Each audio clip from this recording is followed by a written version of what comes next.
today we're going to be talking about personality, but first I want to go over how to watch the videos online. I posted this slide, but I wanted to walk you through it. So the step one is you sort of go to the ebook, and when you go to the ebook, you can either do reading, video, or images.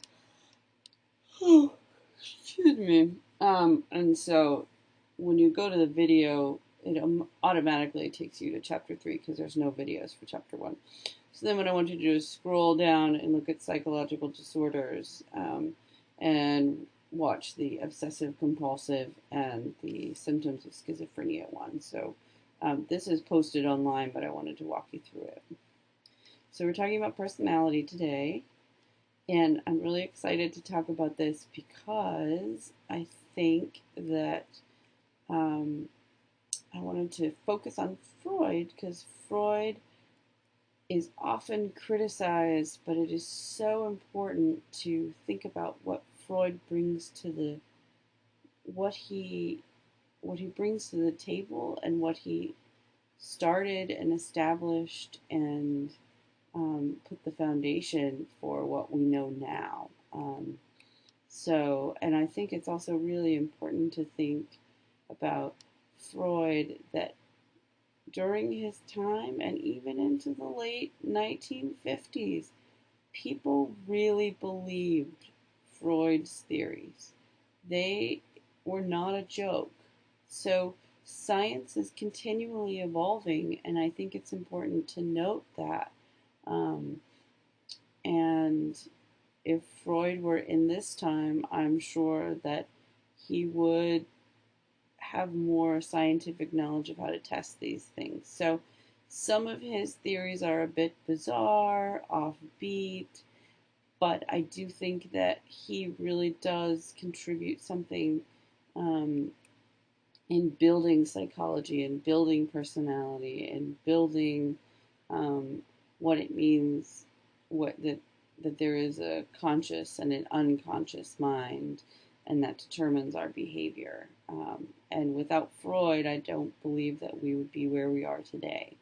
That being said, I am not a Freudian, but it's important to acknowledge how we got where we are today, and we wouldn't be here without Freud.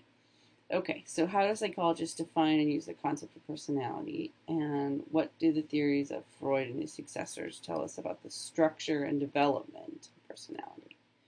So the psychodynamic approach, and this is what I'm going to focus on. So like we learned about with Freud, I believe it was in chapter 2, it's motivated by inner forces and the conflicts within that person, and they have little awareness over it, and they also have very little control. So Freud mapped the unconscious mind because that was his primary focus. So in the psychoanalytic theory, that the unconscious forces act as determinants of personality. So he had the unconscious, and he defined it as part of the personality that contains the memories, knowledge, beliefs, feelings, urges, drives, and instincts of what an individual is not aware.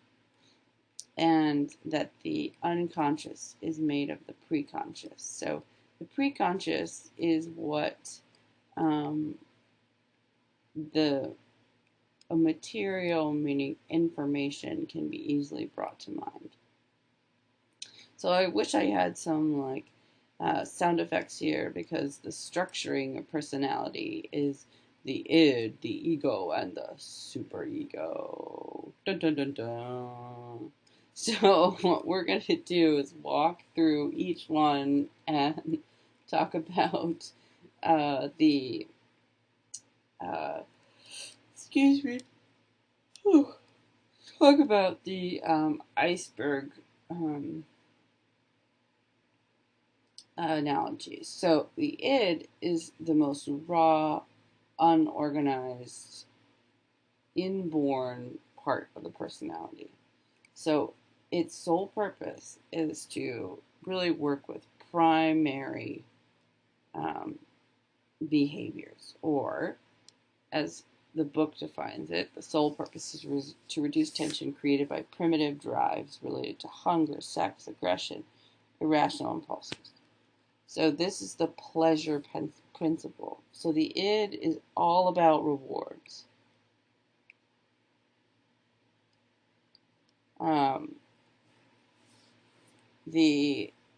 If we look here, so this is the iceberg analogy. So the id right here is that pleasure principle piece.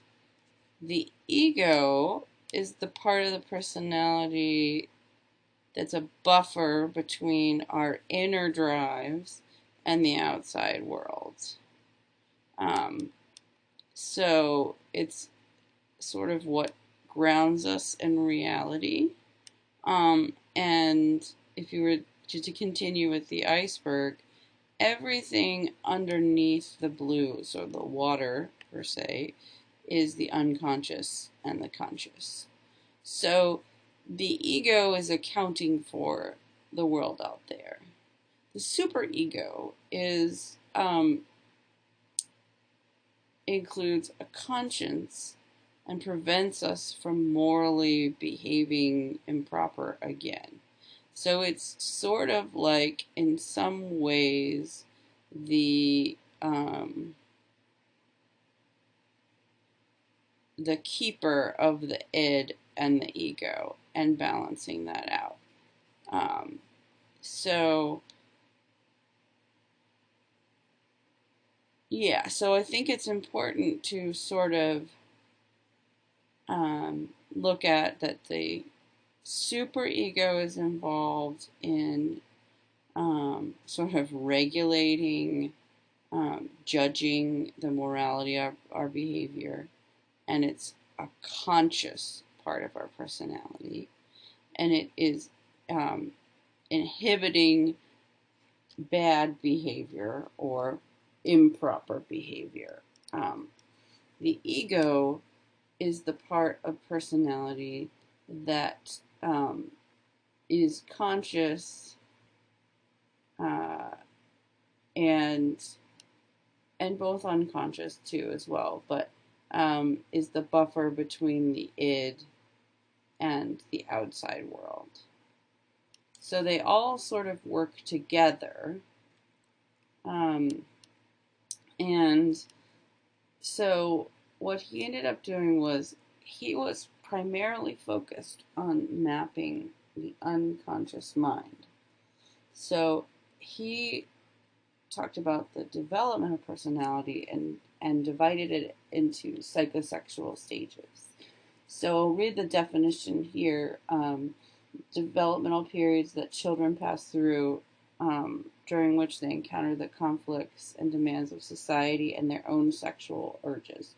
So there is a primary sexual drive. That's really what sort of his interests were, and how, or primitive drives, and how that affects our behavior. The fixations piece is that the concern or conflicts that persists beyond the developmental period in which they occur. So, the oral period, the oral stage, it lasts from birth to 12 to 18 months. So this oral fixation, right?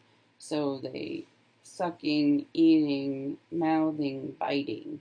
So one could say that if you have an oral fixation later on in life, you're still sort of perseverating from the oral stage.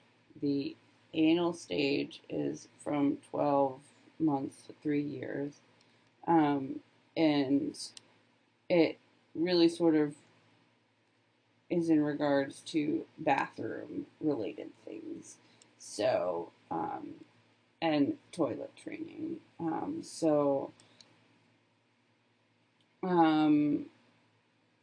I'm sure that you have heard uh,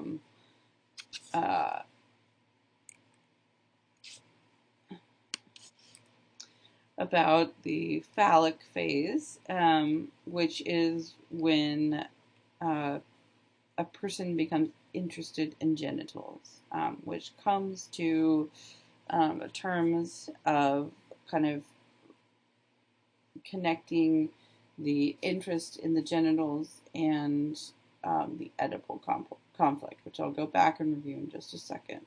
So that means that a person who is aware of their genitals is going to identify with the same sex parent of the person who has the same genitals as themselves. And that differentiates them from, so if it were my daughter, it would be, she would identify with me, but not my husband.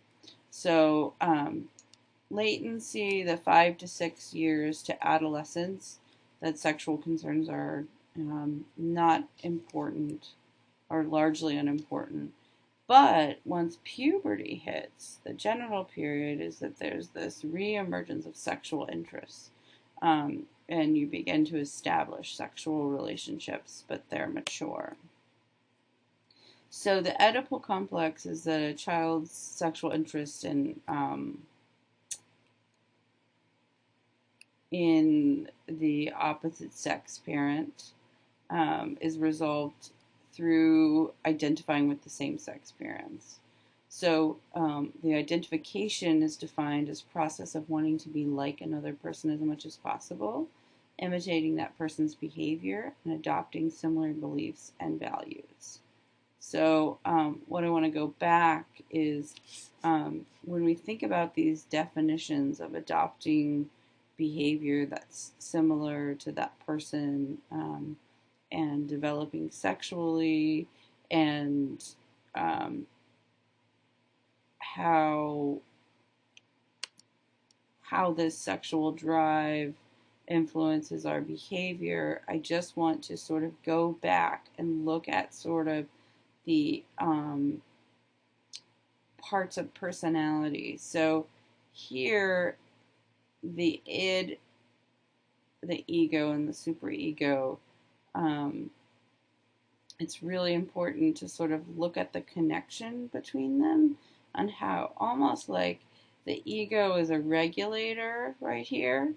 It's buffering the id and the ego, and then the superego is one that is really sort of, so in the case where in the Oedipal complex, the superego is acting as sort of uh, helping the child identify with the same sex parents, which is going to determine what behavior is appropriate. And yeah. Okay. So, a little bit more about Freud. He talked about defense mechanisms. So these are unconscious strategies that people use to reduce anxiety by distorting reality and concealing the source of anxiety from themselves. So one of the primary ones is repression. So it's when the ego pushes unacceptable or unpleasant impulses out of awareness and back into the unconsciousness. So the buffer is really taking the information, or these impulses, right, and out of our conscious mind and putting it into our unconscious mind. So this is a chart that it's figure 3 that looks at all of the defense mechanisms. So we talked about repression. We just talked about that. So an example that the book says is that a woman is unable to consciously recall that she was raped. Regression, people behave as if they were in an earlier stage of development. So when I don't know if how many of you are married or not, but oftentimes when you push each other's buttons, my husband and I will have little temper tantrums because we are annoyed with the other person or didn't get enough sleep or something like that. Displacement is an unwanted feeling and expression of that to redirected to from a powerful person to a weaker one. So a brother yells at his younger sister after a teacher gives him a bad grade. Denial is refusing to accept or acknowledge information. So some people are in denial that climate change is happening.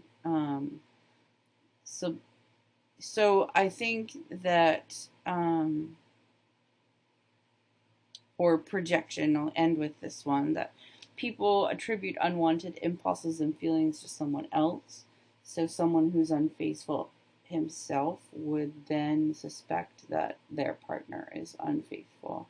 And I think that it's really important to acknowledge, specifically with the projection, denial, rationalization, displacement, regression, repression.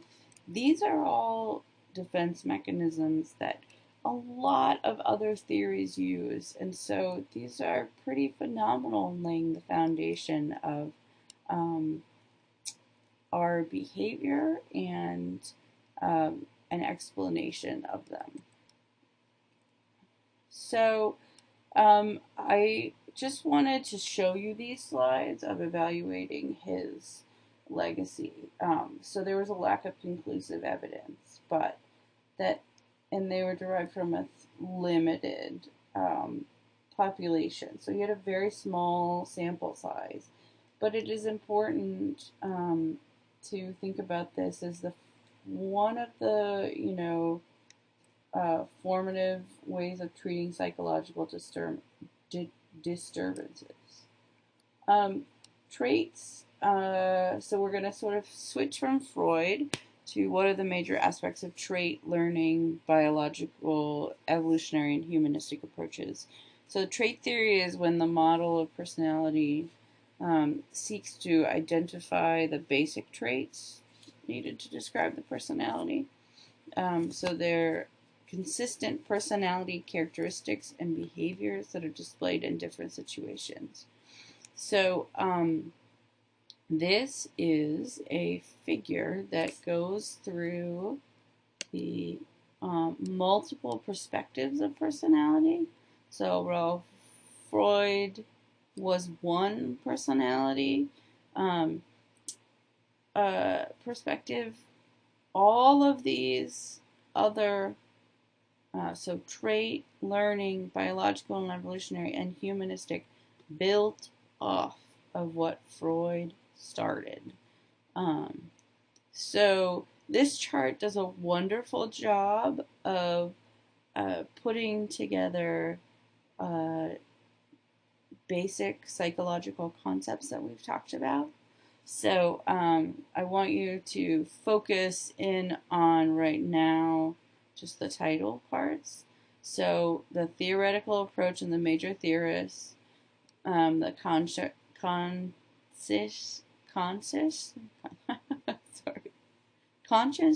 versus unconscious determinants of personality, the nature versus nurture factor. So these are sort of key issues in psychology. Free will versus determinism. So we're going all the way back to chapter 1. And stability versus modifiability. So this is sort of more of a new concept. I would like to sort of focus on trait. So the primary psychologists here were Eisnick, Cattell, and Alport. And in regards to conscious versus unconscious, they both disregarded the unconscious and conscious. And they said that the approaches vary in terms of nature versus nurture. However, when talking about free will versus determinism, it stresses determinism. So the view that the behavior is directed and caused by factors outside one's control. So, the choice or free will in what personality you have is there, but determinism is more prominent. And so, consistent with this deterministic mindset about personality, it emphasizes the stability of characteristics throughout a person's life. So, when we talk about trait theories, one of the most sort of prominent ones that I'm sure that you have seen, and there is a video of on the lecture slide information that what gives examples from movies or media of what someone from each, big five personality trait is. So the first one is openness to experience. Conscientiousness is the second one. And these are all ranges. So people can either go from 100% careful to 100% careless. So think about this as a spectrum and a range. So you're not either organized or disorganized, but you're going to be a certain bit. You're going to be somewhere on that spectrum or continuum of organized to disorganized. Extroversion, agreeableness, and neuroticism.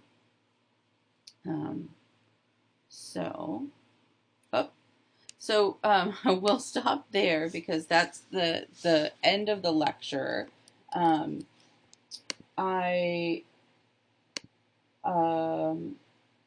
Yes, so I'm going to be posting chapter 11 this evening.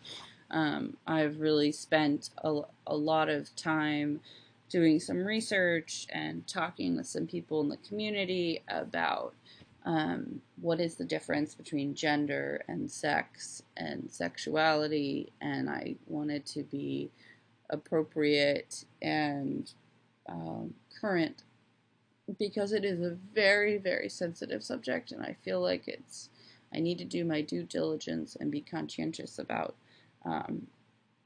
reflecting on the difference between gender and sex just as an educational thing, but also to be sensitive to anyone who could be seeing this lecture. So it's not just the people in this class that's my primary concern, but I'm posting these videos on YouTube, so I want to use this information to give them give anyone who would watch this accurate as well as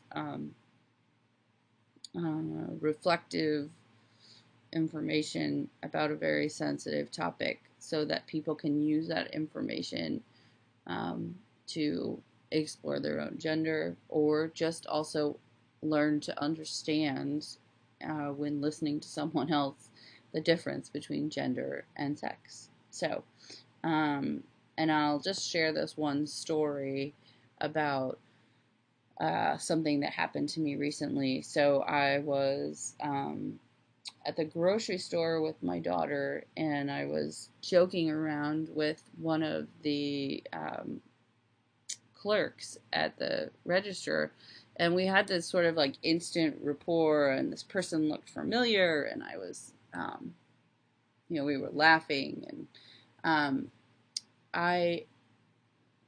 so then I went and I bought my groceries, and I came back, and I ended up going to this person's aisle, and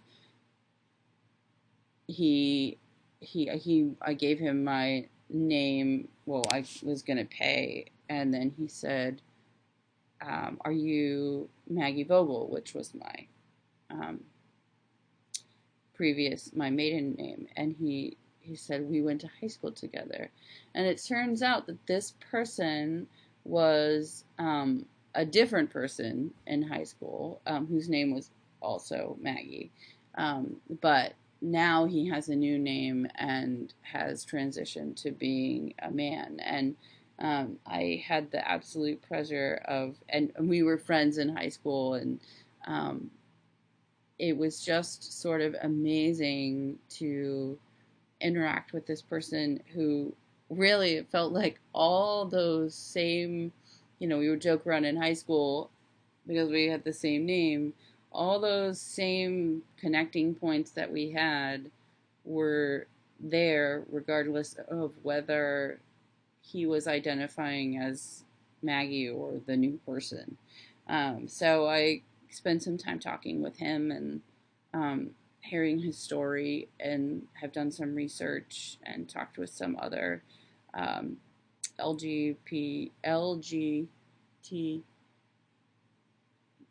I I um Q people to get a sense of what they want to explain to other people. So, anyways, I look forward to that lecture, and thank you very much for your time.